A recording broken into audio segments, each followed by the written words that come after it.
नमस्ते दोस्तों, मेरा नाम डॉक्टर सुजाता सिंह दामले है और आज हम एक नया वीडियो लेकर आए हैं। अपने पिछले वीडियो में मैंने यूपीएससी के सिविल सर्विसेज एग्जामिनेशन यानी कि सीएसई के बारे में बात करी थी। उसमें हमने मोटी-मोटी रूपरेखा समझी थी कि कितने स्तर पर ये परीक्षा होती है। इसमें सबसे पहले हमने पीटी के बारे में बात करी थी कि पीटी में 2 पेपर होते हैं। फिर हमने मुख्य परीक्षा के बारे में बात की थी कि मुख्य परीक्षा में 9 परीक्षाएँ होती हैं और उसके बाद इन दोनों में पास होने के बाद हम इंटरव्यू के लिए चयनित होते हैं। और उस वीडियो में हमने कहा था कि इनकी डिटेल में किस प्रकार के प्रश्न पत्र रहते हैं, उनके विषय क्या रहते हैं, उसके बारे में हम आगे वीडियोस में बताएंगे। तो आज जो हम अपना विषय लेकर आए हैं वो पीटी का यानी कि प्रिलिमिनरी टेस्ट के पेपर नंबर 1 जीएस के बारे में बात करेंगे कि उसका डिटेल सिलेबस क्या होता है, कितने प्रश्न उसमें आते हैं। तो इन्हीं सब विषयों की आज की वीडियो में हम चर्चा करेंगे। जनरल स्टडीज का जो पेपर है जिसको जीएस बोलते हैं, ये पीटी का हमारा पेपर नंबर 1 है और इसमें 100 प्रश्न आते हैं 2-2 नंबर के, यानी कि कुल मिलाकर 200 नंबर का ये पेपर होता है। इस परीक्षा में मोटे तौर पर ये 7 सब्जेक्ट समाहित किए जाते हैं। इसमें पहला है राष्ट्रीय और अंतर्राष्ट्रीय महत्व की समसामयिक घटनाएं, current events on national and international importance, ये हमारा पहला विषय है। इसके अंतर्गत जो भी विगत 2-3-5 वर्षों में जो भी घटनाएं हुई हैं उनके बारे में जानकारी ली जाती है। इसमें कहीं भूकंप आया है, कहीं कोई त्रासदी हुई है या किन्हीं दो देशों के बीच में कोई बड़ा महत्वपूर्ण समझौता हुआ है। इस प्रकार के जो भी राष्ट्रीय स्तर के और अंतर्राष्ट्रीय स्तर के जो भी मुद्दे हैं उनके बारे में इस वाले टॉपिक के अंतर्गत प्रश्न आता है। पिछले वीडियो में मैंने बताया था कि आईआर का जो पेपर है इंटरनेशनल रिलेशन का जीएस 2 में, उसके बहुत सारे विषयों से संबंधित मैंने बताया था लगभग 30 से 35 प्रश्न आते, तो वो इस टॉपिक के अंतर्गत और इस टॉपिक के अंतर्गत आते हैं। पीटी में अंतर्राष्ट्रीय राजनीति और भारतीय राजनीति का बहुत बड़ा हिस्सा कवर किया जाता है, जिसके बारे में थोड़ी सी चर्चा हमने अपने पिछले वीडियो में की थी। मैं आपको एक एग्जाम्पल देती हूँ। जब मैं तैयारी करी थी 2009-10 में, हेती कैरेबियन सी में एक छोटा सा आइलैंड है। हेती में एक बहुत बड़ा भूकंप आया था और उस साल यूपीएससी में उसके ऊपर प्रश्न पूछा गया था, वहाँ की इकोनॉमी के ऊपर। तो ये ज़रूरी नहीं है कि अंतर्राष्ट्रीय कोई मुद्दा हुआ है या कोई इवेंट हुआ है उस पर डायरेक्ट ही प्रश्न आए। अगर कहीं कोई त्रासदी आई है तो हो सकता है वहाँ की ज्योग्राफी के बारे में आपसे पूछ लिया जाए, हो सकता है वहाँ का पॉलिटिकल आपका स्ट्रक्चर पूछ लिया जाए, ये भी हो सकता है कि वहाँ पे इकोनॉमी कैसे काम करती है उसके बारे में पूछ लिया जाए। तो आपको ये ध्यान रखना है कि जब भी इस तरह का कोई प्रश्न आए या कोई ऐसी इवेंट होता है जो आपको लगता है इम्पोर्टेंट है, तो उसके हिसाब से आपको वहाँ की पॉलिटी तैयार करनी है, उसके हिसाब से आपको वहाँ की ज्योग्राफी तैयार करनी है और इकोनॉमी तैयार करनी है। तो इसी प्रकार के सब विषय राष्ट्रीय और अंतर्राष्ट्रीय महत्व की समसामयिक घटनाएं, इंपॉर्टेंट इवेंट्स जितने भी हैं नेशनल लेवल के और इंटरनेशनल लेवल के, वो हम सारे पहले टॉपिक में समाहित हो जाते हैं। दूसरा हमारा विषय आ गया भारत का इतिहास और भारतीय राष्ट्रीय आंदोलन, history of India and Indian national movement. इसके अंतर्गत, इस वाले पार्ट के अंतर्गत भारत का इतिहास, जिसको हम वैदिक काल से शुरू मानते हैं, फिर महाकाव्य काल में, उससे पहले भी जो ग्रंथ रहे हैं, स्मृति ग्रंथ रहे हैं, उन सब के बारे में। फिर हम आगे बढ़ते हैं तो बौद्ध धर्म में, जैन धर्म में, अशोका के समय क्या हमारा स्ट्रक्चर था, राजनीतिक स्ट्रक्चर क्या था, उस समय का इतिहास क्या था, उस समय की अर्थव्यवस्था क्या थी, उसके बारे में मोटे मोटे प्रश्न इस वाले भाग में पूछे जाते हैं। फिर उसके बाद हम आ जाते हैं तो हमारा 1000-2000 20 शताब्दी के आसपास के क्या इतिहास रहा है। फिर उसके बाद मध्यकाल में हम आ जाते हैं। मध्यकाल में मुगल शासक कैसे कार्य करता था, उस समय भारत में राजपूताना कैसे काम करते थे, उस समय में पल्लव साम्राज्य हुआ, चोल साम्राज्य हुआ, और भी बहुत सारी चीज़ें हुई, उन सब के बारे में, राष्ट्रकूट हुआ, उन सब के बारे में ये वाले पार्ट में हम चर्चा करते हैं। इसी का सेकंड पार्ट है भारतीय राष्ट्रीय आंदोलन। भारतीय राष्ट्रीय आंदोलन के अंतर्गत हमारा स्वतंत्रता संग्राम, हम सभी जानते हैं सन 1600 में अंग्रेजों का आगमन भारत में हो गया था, पर वो उस समय व्यापार करने के लिए यहाँ आए थे। उसके बाद धीरे धीरे 1757 के प्लासी के युद्ध के बाद यहाँ उनका उपनिवेश बन गया था और राजनीतिक सत्ता कहीं ना कहीं ब्रिटिशर्स के हाथ में धीरे धीरे आने लगी थी। उसके बाद कैसे हमारा स्वतंत्रता आंदोलन शुरू हुआ, उसमें किस प्रकार से मजदूर आंदोलन अलग हुए, किसान आंदोलन हुए, आदिवासी आंदोलन हुआ, इसके अंतर्गत हम मोपला आंदोलन पढ़ते हैं, नक्सलवाड़ी आंदोलन पढ़ते हैं, और भी तमाम बहुत सारे आंदोलन पढ़ते हैं, 1857 की क्रांति पढ़ते हैं। वो सारे हिस्सा भी हमारा इसी वाले भाग में शामिल हो जाता है। इसके बाद कांग्रेस की स्थापना हो गई, गरम दल नरम दल हो गया, स्वतंत्रता के लिए चलाए गए सभी जितने भी मूवमेंट थे, चाहे वो सविनय अवज्ञा आंदोलन हो, चाहे वो असहयोग आंदोलन हो, इन सभी की मोटी मोटी रूपरेखा हमारे भारतीय राष्ट्रीय आंदोलन वाले विषय के अंतर्गत रखी जाती। तो इसके अंदर पूरा का पूरा हमारा हिस्ट्री वाला पार्ट शामिल किया जाता है। तीसरा हमारा आ गया भारत एवं विश्व का भूगोल। ये वाला हिस्सा भी बहुत इम्पोर्टेंट है, क्योंकि इसमें इंडिया की ज्योग्राफी और पूरे वर्ल्ड की ज्योग्राफी, और ज्योग्राफी का मतलब सोशल ज्योग्राफी, पॉलिटिकल ज्योग्राफी और इकोनॉमिकल ज्योग्राफी इस वाले पार्ट में शामिल की जाती है। सोशल ज्योग्राफी मतलब वहाँ की संरचना कैसी है, क्योंकि किसी भी क्षेत्र की जलवायु वहाँ का रहन सहन निर्धारित करती है, वहाँ का सामाजिक ताना बाना कैसा बनेगा वो निर्धारित करती है, वहाँ की राजनीति किस तरह से काम करती है वो निर्धारित करती है। जैसे अगर हम उदाहरण लें तो भारत के जो हमारा बहुत बड़ा हिमालय का हिस्सा है उत्तरी भारत में, वो कहीं ना कहीं हमारी सीमा की बहुत बड़ी स्तर पर रक्षा करता है। हमारा जो तटीय हिस्सा है दक्षिण में, और इधर नॉर्थ की तरफ, और सॉरी साउथ की तरफ, और इधर ईस्ट और वेस्ट की तरफ, उसने हमारी ज्योग्राफी को और उसके अलावा हमारी पॉलिटी को कैसे है, हमारे विदेश संबंधों को कैसे निर्धारित किया है, वो सारी चीज़ों को हम इस वाले भाग के अंतर्गत पढ़ेंगे। दूसरा, वन संपदा, कौन सी कृषि कहाँ होती है, कहाँ किस प्रकार की फसलें पाई जाती हैं, कैसी वहाँ की जलवायु है, उस सारी चीज़ों को हम इस वाले टॉपिक के अंतर्गत पढ़ते हैं। अगला हमारा आगे भारतीय राज्यतंत्र और शासन। भारतीय राज्यतंत्र और शासन बहुत इंपॉर्टेंट भाग है, इसके बारे में हमने अपने पिछले वीडियो में भी चर्चा की थी। इस भाग के अंतर्गत हम सबसे पहले संविधान को पढ़ते हैं। भारत का संविधान, जिसके आधार पर पूरे भारत 1947 के बाद से अपना शासन चला रहा है, उस संविधान का निर्माण किस तरह हुआ, उसकी क्या प्रमुख विशेषताएं थी, उसके साथ साथ सरकारें कैसे शक्तियाँ प्राप्त करती है, उससे संबंधित आर्टिकल क्या क्या हैं, भारत में नागरिकता किस प्रकार दी जाती है, हमारे मौलिक अधिकार क्या है, हमारे मौलिक कर्तव्य क्या है, फिर राज्य के नीति निर्देशक तत्व क्या है, प्रस्तावना कैसे इम्पोर्टेंट है हमारे लिए, ये सारी चीज़ों को, सरकार से संबंधित लगभग सभी चीज़ों को, संविधान से संबंधित लगभग सभी चीज़ों को हम इस वाले विषय के अंतर्गत पढ़ते हैं। दूसरा, जो हमारा गवर्नेंस है, जिसके अंतर्गत हम इस परीक्षा की तैयारी कर रहे हैं, क्योंकि अंततः हम प्रशासनिक अधिकारी बनना चाहते हैं, सिविल सेवाओं में अपनी सेवाएं प्रदान करना चाहते हैं, तो उसका सीधा संपर्क इस वाले विषय से रहता है, तो ये विषय हमारे लिए बहुत इम्पोर्टेंट है। फिर अगला हमारे आ जाता है आर्थिक और सामाजिक विकास।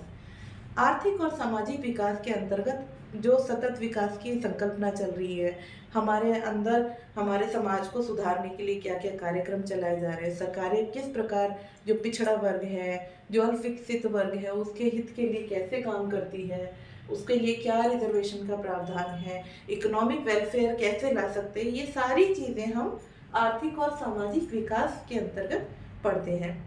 इसी के अंतर्गत हमारी सारी योजनाएं, चाहे वो पंचवर्षीय योजना हो, चाहे वो नीति आयोग द्वारा बनाई गई योजना हो, और सरकार की जितनी भी नीतियां हैं जो हमारे अर्थव्यवस्था को आगे बढ़ाने का काम करती है और हमारे सामाजिक स्तरीकरण को लगभग बराबर लाने के लिए और अमीर गरीब की खाई को कम करने के लिए प्रयास किए जाते हैं, ये सारी सामाजिक पहल, ये सारी आर्थिक पहल, इन सभी का अध्ययन हम आर्थिक और सामाजिक विकास विषय के अंतर्गत करते हैं। अगला हमारा आ गया पर्यावरणीय पारिस्थितिकी, जिसको हम बोलते हैं एनवायरमेंटल इकोलॉजी। ठीक है, पर्यावरणीय पारिस्थितिकी के अंतर्गत जैव विविधता, बायोडाइवर्सिटी, फिर उसके बाद जलवायु परिवर्तन, क्लाइमेट चेंज और उससे संबंधित अन्य मुद्दों पर इस वाले विषय में बात की जाती है। हम सभी जानते हैं कि आज तेजी से जलवायु परिवर्तन हो रहा है, बहुत सारी पेड़ पौधे वनस्पतियां हैं जो विलुप्त हो रही हैं, बहुत सारे जंगली जीव हैं जो विलुप्त होते जा रहे हैं, बहुत सारे और जीव जंतु हैं जो विलुप्त होने के कगार पर आ गए हैं, और उसका पूरा सीधा सीधा प्रभाव मानव जीवन पे पड़ रहा है।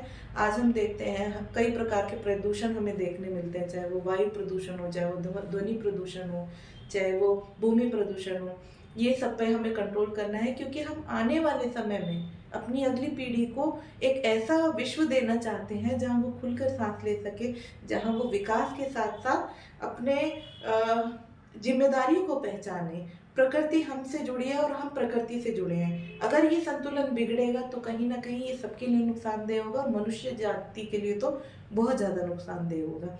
इसलिए इन सबसे संबंधित बहुत सारे सम्मेलन होते हैं। रियो डी जेनेरियो में हुआ था, कोपेनहेगन में हुआ था, ठीक है, क्योटो प्रोटोकॉल लाया गया था। ये सब पृथ्वी को बचाने के लिए, हमारी जलवायु को बचाने के लिए, हमारी इकोलॉजी को संभाले रखने के लिए ये सारे प्रयास किए जा रहे हैं अंतर्राष्ट्रीय स्तर पर। और इससे संबंधित भारत में भी अनेक प्रयास किए जा रहे हैं, क्योंकि भारत विश्व के कई सारे संगठनों का सदस्य है।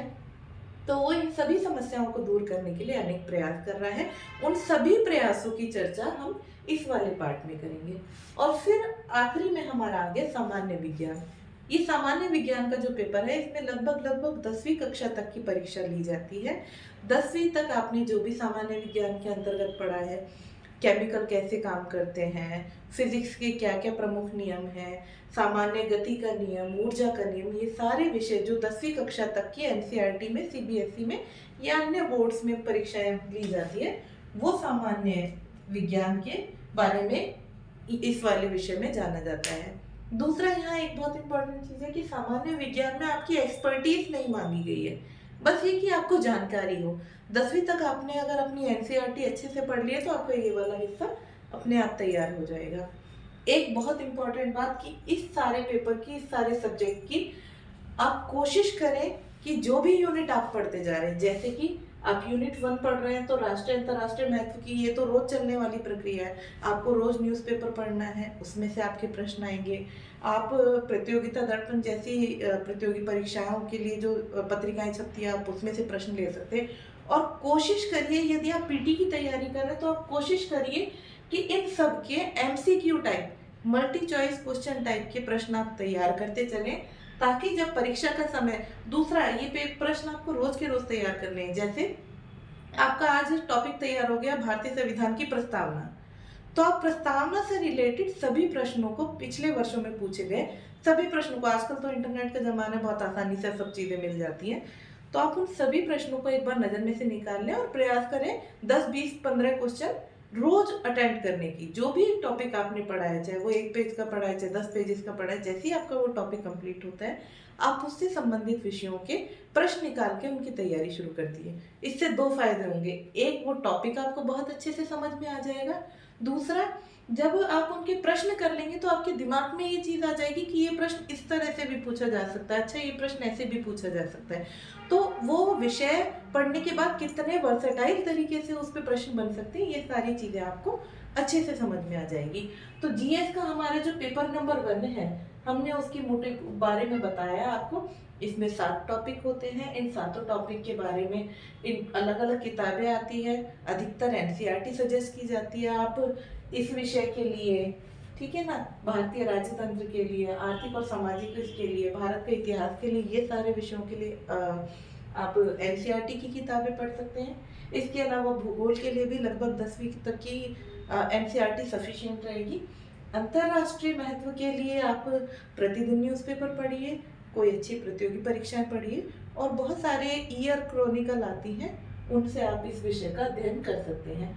उसी में ही आपको आर्थिक और सामाजिक विकास से संबंधित मुद्दे मिल जाएंगे।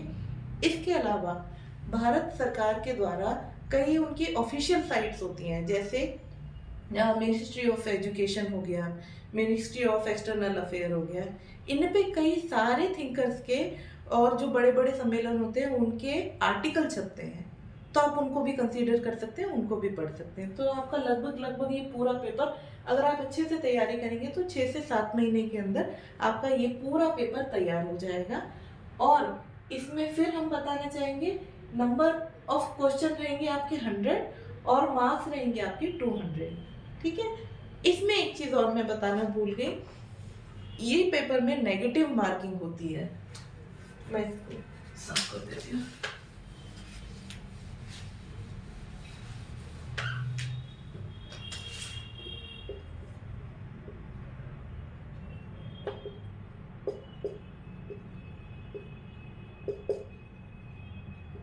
नेगेटिव मार्किंग के अंतर्गत ये सिस्टम लाया गया था, ये भी 2009-10 के आसपास लाया गया है।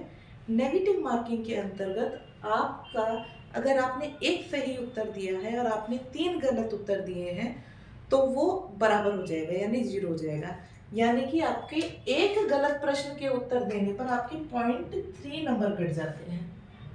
0.3 मतलब 9।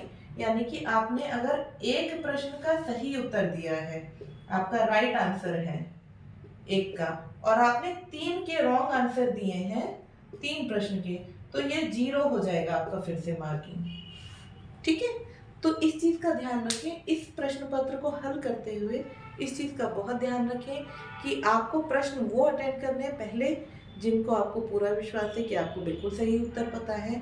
फिर उसके बाद आप प्रयास करें उन प्रश्नों को करने के लिए जिनको आप डाउट में है, मतलब 2 ऑप्शंस के बीच में आपको लग रहा है, जिसमें थोड़ा सा आपको संशय हो रहा है कि ये हो सकता है या फिर ये हो सकता है। और कोशिश करें 100 में से कम 90 प्रश्न करने का आप प्रयास करेंगे, तो यदि उसमें से आपके 50-60 सही हो जाते हैं और 10-20 क्वेश्चन गलत भी हो जाते हैं, तो वो बैलेंस बन के आपका कट ऑफ में आपका नंबर आ ही जाएगा। तो इसलिए बहुत ज़्यादा परेशान होने की आवश्यकता नहीं है। आप अच्छे से 100 में से 90 प्रश्न, 80 प्रश्न करने का प्रयास करिए।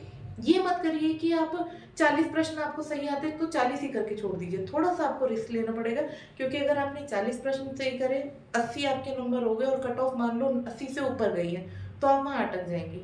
तो इसलिए थोड़ा सा रिस्क लेके आप जो थोड़े भी डाउटफुल प्रश्न है उनको भी आप हल करने का प्रयास करिए। बाकी बहुत ज़्यादा इस नेगेटिव मार्किंग से डरने की ज़रूरत नहीं है। आप एक स्ट्रेटेजी बनाइए, अपने को प्रश्न पत्र हल करते चलिए, साथ के साथ विषय पर अपनी पकड़ बना के रखिए और विषय से संबंधित लेटेस्ट जो भी इवेंट होता है उसको थोड़ा देखते चलिए, तो आपका ये बहुत अच्छे से ये पीटी का पहला जीएस पेपर आपका तैयार हो जाएगा। सीसेट के बारे में हम अपने अगले वीडियो में बात करेंगे। धन्यवाद।